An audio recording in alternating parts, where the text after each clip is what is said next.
अस्सलाम वालेकुम, मैं हूं हसन खालिद और आप देख रहे हैं ऑन पॉइंट। दोस्तों, ये वीडियो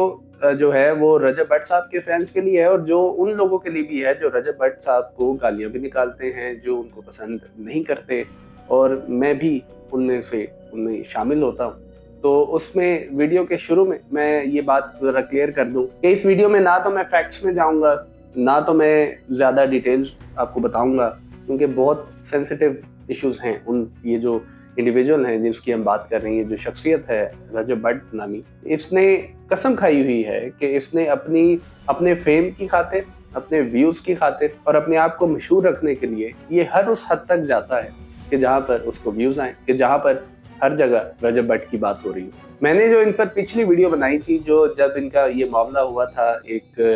परफ्यूम के नाम के ऊपर और फिर एक सिद्धू मूसेवाला के ऊपर, जो एक पूरा सिनेरियो बना था कि जब ये मुल्क छोड़ के चले गए थे,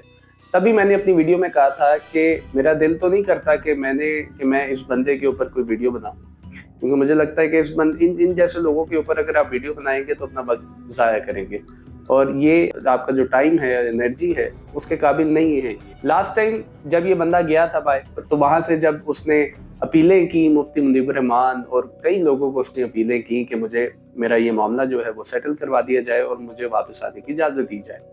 तो चुपके से उसका मामला सेटल हो गया। कई दिन लगे और वो जनाब वापस पाकिस्तान आ गए। फिर किसी सियाने ने कहा था कि शायद अब बंदा थोड़ा जो है वो संभल जाएगा, थोड़ा जो सेंस वाली चीज़ें हैं उस पर ध्यान देगा, लेकिन नहीं, इस बंदे ने तो कसम खाई हुई है। इस बंदे ने ये सोचा हुआ है कि वो अगर इस तरह की हरकतें नहीं करेगा तो वो मशहूर नहीं होगा, वो उसके ऊपर लोग बातें नहीं करेंगे, और जब तक लोग बातें नहीं करेंगे तो व्यूज़ कैसे आएंगे, रजत को फॉलो कौन करेगा।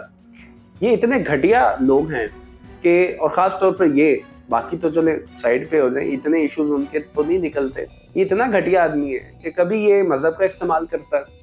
कभी ये अपनी फैमिली का इस्तेमाल करता है, कभी ये कुछ करता है, कभी ये और हर वो काम करता है जो कि हमारे कल्चर, हमारी चीज़ों के अगेंस्ट जाता है। कुछ ना कुछ ऐसी हरकत करता है कि जिससे कंट्रोवर्सी जनरेट हो, और बाद में माफ़ी मांगकर साइड पे हो जाता है, और फिर हर महीने डेढ़ बाद कहता है जी मैं मुल्क छोड़ के जा रहा हूँ और मैं अब व्लॉगिंग नहीं करूँगा, और फिर 2 दिन बाद व्लॉग आ जाता है, सिर्फ इसलिए कि उस बंदे को व्यूज़ चाहिए। आप अगर रजब भट्ट को फॉलो करते हैं, मैं तो इतना नहीं करता, तो सुनने में जब खबरें आती हैं तभी पता चलता है कि अब एक और कारनामा इस शख्स ने अंजाम दिया है। आप कभी नोट करें कि हर महीने डेढ़ बाद, ये पैटर्न है जो मैं आपको बताने जा रहा हूँ, कि हर महीने डेढ़ बाद कुछ ना कुछ रजब के व्लॉग की तरफ से कुछ ऐसी चीज़ आती है कि जो पूरी सोसाइटी का एक इशू बन जाती है।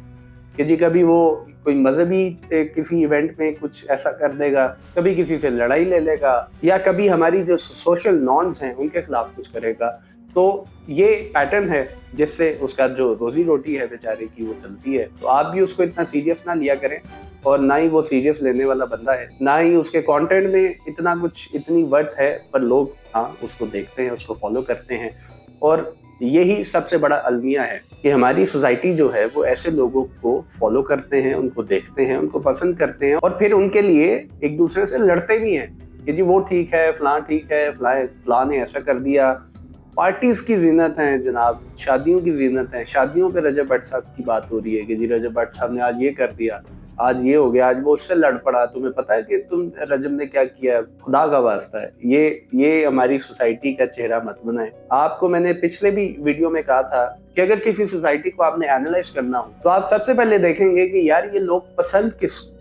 इंडिविजुअल को करते हैं, किस शख्सियत को करते हैं, किस सेलिब्रिटी को करते हैं। उससे आइडिया होगा कि ये सोसाइटी सोचती कैसी है, बात कैसे करती है, और उसकी जो अक्कासी है वो पर्सनालिटी करती है। आप अगर इंडिया में देखें, आप अगर लिस्ट निकालेंगे तो इंडिया के जो फेमस यूट्यूबर्स हैं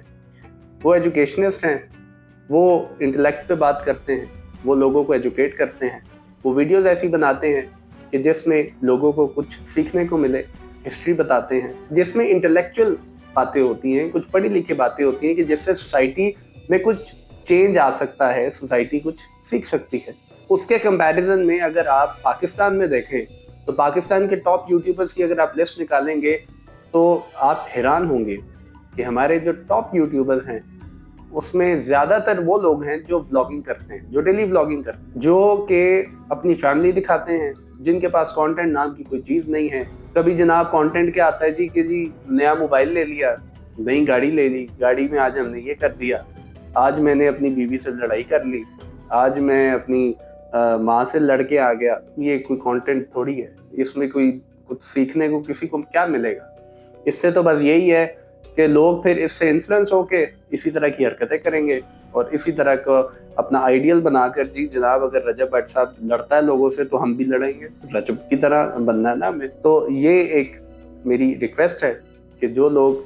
YouTube को फॉलो करते हैं, अब दिन भर काम करने के बाद जब घर आते हैं तो ऐसा कंटेंट देखें जिससे कुछ आपको भी सीखने को मिले, और जब आप कुछ सीखते हैं तो आप आगे भी किसी को कुछ बता सकते हैं। किसी के मोबाइल, किसी की गाड़ी, किसी के घर के ऊपर, या किसी ने 40 बकरे ले लिए और किसी ने क्या कर दिया, इससे आपको कुछ नहीं मिलेगा, आपका सिर्फ वक्त ज़ाया होगा और उन लोगों के पैसे बनेंगे। और वो लोग जानबूझ के ऐसी हरकतें करते हैं कि जो हमारी सोसाइटी में लोगों को पसंद आए। उस बंदे ने कुर्बानी के लिए जी जनाब 40 बकरे ले, ये जी कंटेंट है, उसने इतना बड़ा घर बनाया, उसके बाद ये गाड़ियां, ये कोई हमारा गोल नहीं है। किसी भी सोसाइटी में जब आप इस तरह की मटेरियलिस्टिक चीज़ों के ऊपर कंटेंट बनाएंगे, अपनी फैमिली के ऊपर, अपनी चीज़ों के ऊपर, तो इससे सोसाइटी की कोई बेहतरी नहीं आएगी।